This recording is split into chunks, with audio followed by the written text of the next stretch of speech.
Good morning, students. I welcome you all in my channel Renaissance in English. This is Lalit Mohan here.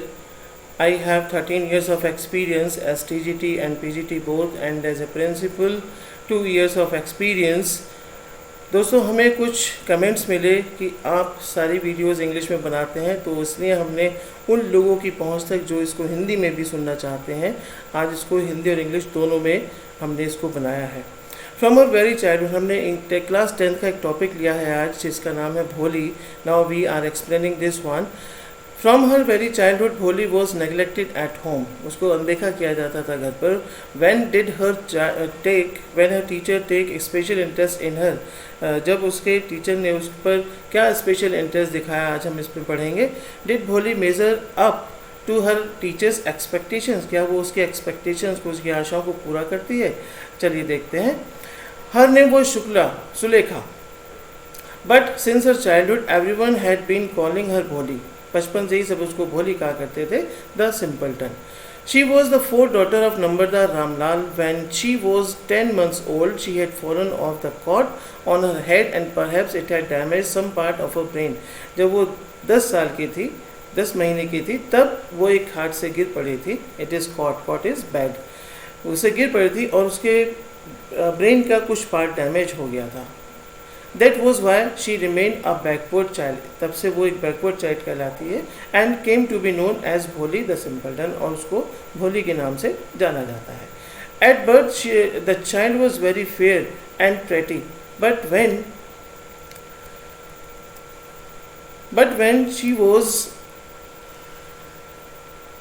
she was 2 years old, she had an attack of smallpox. वो बहुत सुंदर थी, अच्छी थी, लेकिन जब वो 2 साल की हुई तो उस पर एक स्मॉल पॉक्स का अटैक हुआ।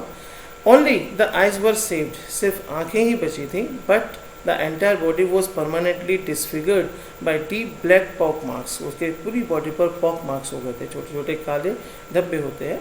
Little Sulekha could not speak till she was 5. And when at last she learned to speak, she stammered. जब उसने बोलना सीखा तो वो तुतलाती थी। The other child often made fun of her and mimicked her. वो उसकी नकल बनाया करते थे, उसका मजाक बनाया करते थे। As a result, she talked very little. वो बहुत ही कम बोला करती थी, जिसकी वजह से। Ramlal had 7 children, 3 sons and 4 daughters, and the youngest of them was Bholi. सबसे छोटी भोली थी। It was a prosperous farmer's household, and there was plenty to eat and drink. All the children except Bholi were healthy and strong. सभी बड़े अच्छे खासे तंदुरुस्त थे, मजबूत थे, सिर्फ भोली के अलावा।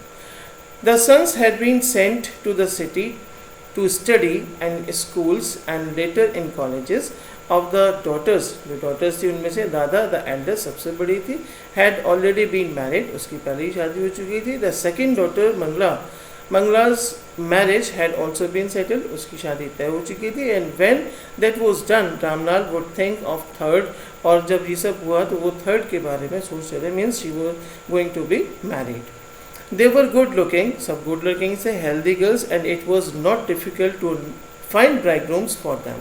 उनके लिए bridegrooms को find करना कोई difficult काम नहीं था। But Ramlal was worried about भोली, लेकिन रामलाल भोली के बारे में चिंतित था। She had neither good looks, ना ही तो उसकी अच्छी लुक थी, ना तो अच्छी दिखती थी, और ना ही वो इंटेलिजेंस थी, ना ही वो बुद्धिमान थी। भोली was 7 years old when Mangla was married. जब मंगला की शादी हुई तो वो 7 साल की थी। The same year a primary school girls was opened in their village. एक प्राइमरी गर्ल स्कूल वहाँ पर खुला। The तहसीलदार साहब came to perform its opening ceremony. Opening ceremony में तहसीलदार साहब वहाँ पर आए।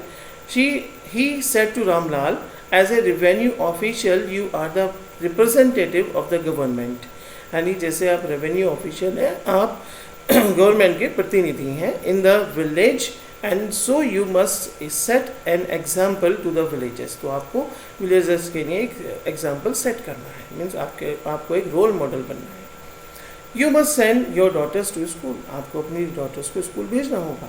That night when Ramlal consulted his wife, जब वो अपनी वाइफ से कंसल्ट कर रहे थे, सलाह मशवरा कर रहे थे, she carried, are you crazy, she cried, वो जोर से चिल्लाई, क्या आप पागल हो गए? If girls go to school, अगर गर्ल्स स्कूल जाएंगी, हु विल मैरी देम, तो उनसे शादी कौन करेगा?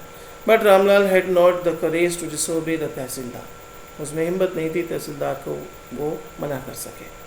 Eight last his wife said, I will tell you what to do, send Bholi to school, उसको स्कूल भेजो, as it is there is little chance of her getting married, उसके बहुत ही कम chance है उसकी शादी होने के, with her ugly face and lack of sense, उसका अगली फेस है एंड लैक ऑफ सेंस, उसमें बुद्धि भी कम है।